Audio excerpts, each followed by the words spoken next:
हरे कृष्णा, राधे राधे। कैसे हो आप सभी? आशा करती हूँ आप सभी स्वस्थ होंगे, परम मंगलमय होंगे।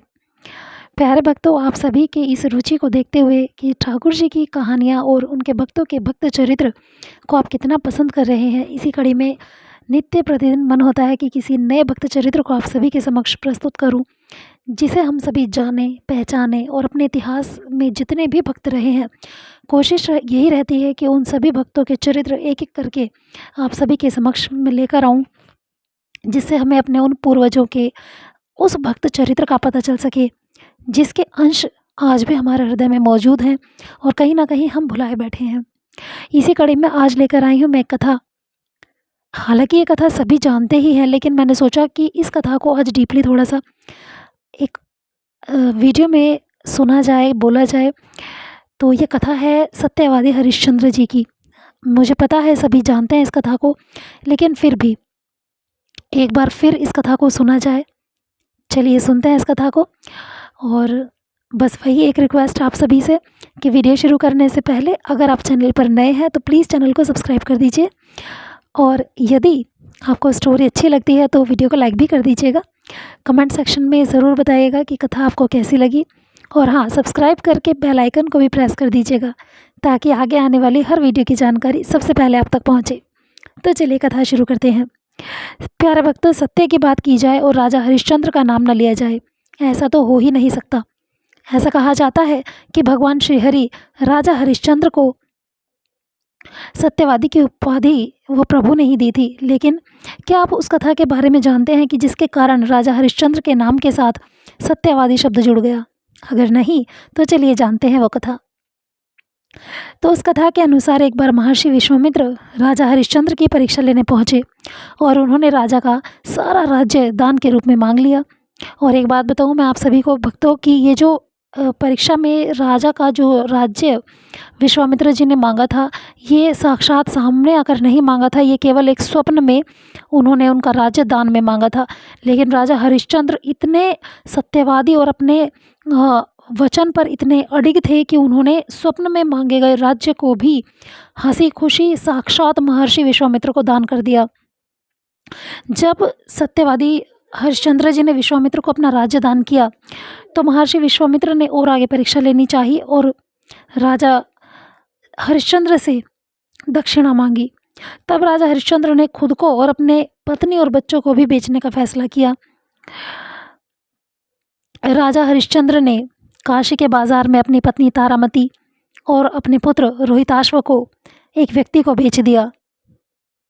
सुनने में ये बात बड़ी छोटी लगती है, लेकिन जब बाजार में कोई राजा उस निसहाय व्यक्ति के रूप में खड़ा हो, जिसके पास कुछ भी ना हो, और वो सोच समझने वाली बात है कि इतनी जटिल परिस्थिति में राजा हरिश्चंद्र उस समय थे कि उन्हें अपने पत्नी और अपने पुत्र को बेचना पड़ा। और वहाँ जिस बाज़ार में हरिश्चंद्र जी ने अपने पत्नी और अपने बेटे को बेचा, वहाँ उन्होंने बोली लगवाई थी,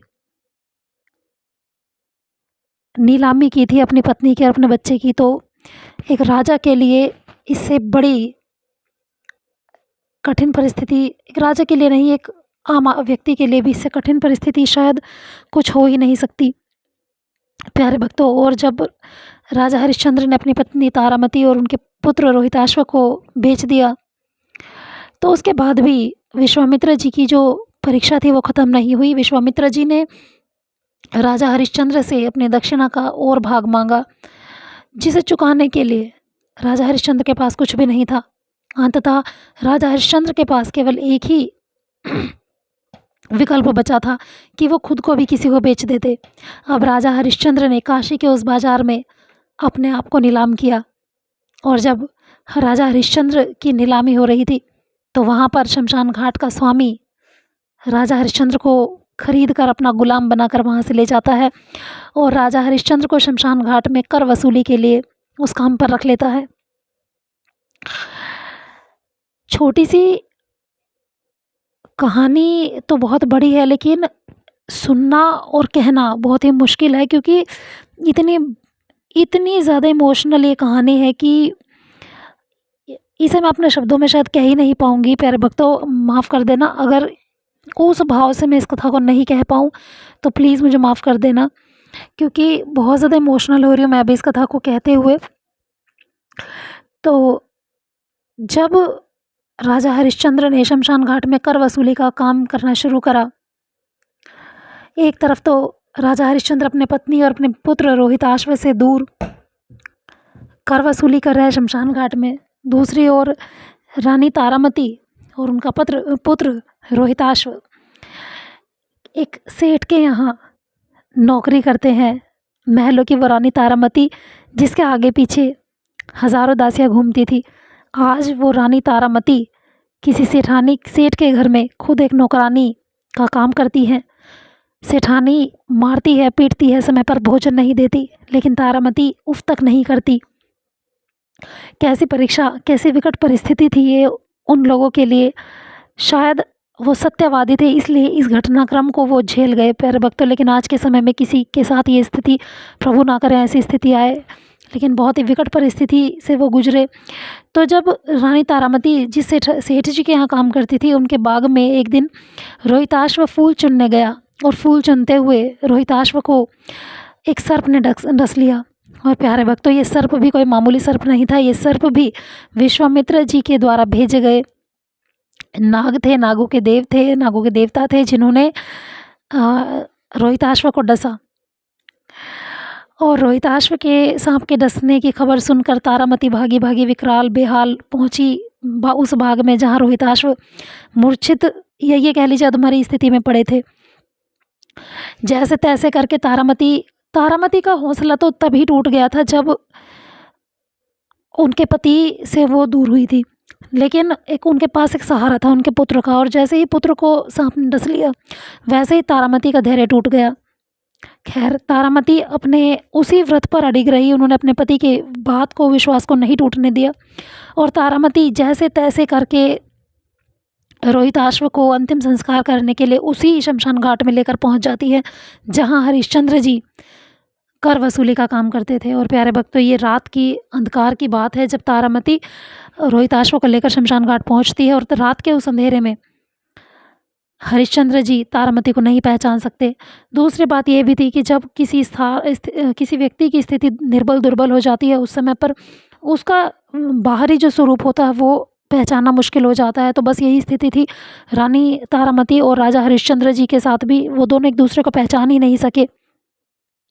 जब तारामती ने हरिश्चंद्र जी से कहा अंतिम संस्कार के लिए रोहिताश्व के, तो हरिश्चंद्र जी ने तारामती से कर मांगा। उन्होंने कहा कि बिना कर के यहाँ मैं किसी को भी इस तरह का क्रियाकर्म करने की परमिशन नहीं दे सकता हूँ। तो तारामती बहुत गिड़गिड़ाई, हाल जानती नहीं थी तारामती कि वो हरिश्चंद्र है, लेकिन तारामती बहुत गिड़गिड़ाई कि उनके पास कर देने के लिए कुछ भी नहीं है, आप कुछ भी करके आप जो क्रिया है उसे करिए।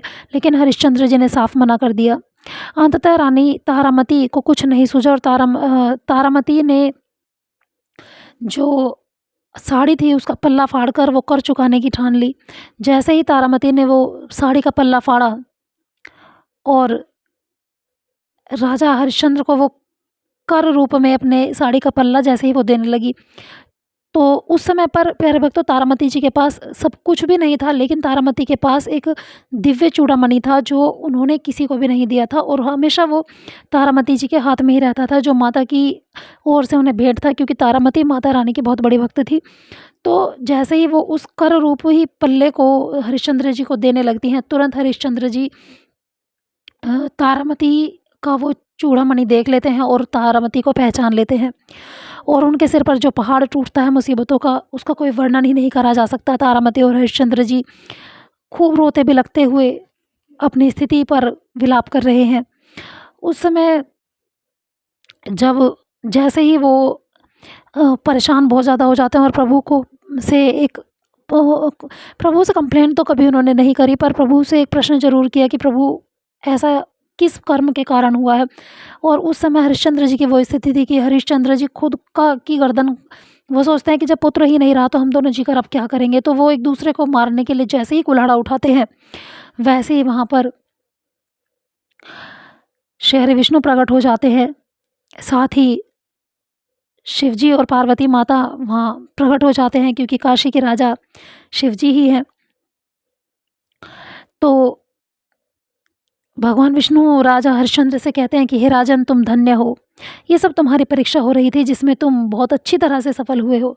तब भगवान विष्णु ने राजा के बेटे को भी जीवन दान दे दिया और उन्हें उनका सारा राजपाट वापस लौटा दिया। साथ ही राजा को वरदान भी दिया कि जब भी धर्म, दान और सत्य की बात आएगी तो सर्वप्रथम तुम्हारा ही नाम लिया जाएगा। प्यारे भक्तों, ये कथा बहुत लंबी है, यदि इस कथा को अच्छे से हम सुनाया जाए, लेकिन क्योंकि इतना समय नहीं होता है, वीडियो बहुत बहुत लंबी हो जाती है, तो कोशिश करिए बहुत ही शॉर्ट में आपको ये कथा सुनाने की। आई होप आपको कथा अच्छी लगी होगी। अगर कथा अच्छी लगी हो तो प्लीज़ वीडियो को लाइक कर दीजिएगा।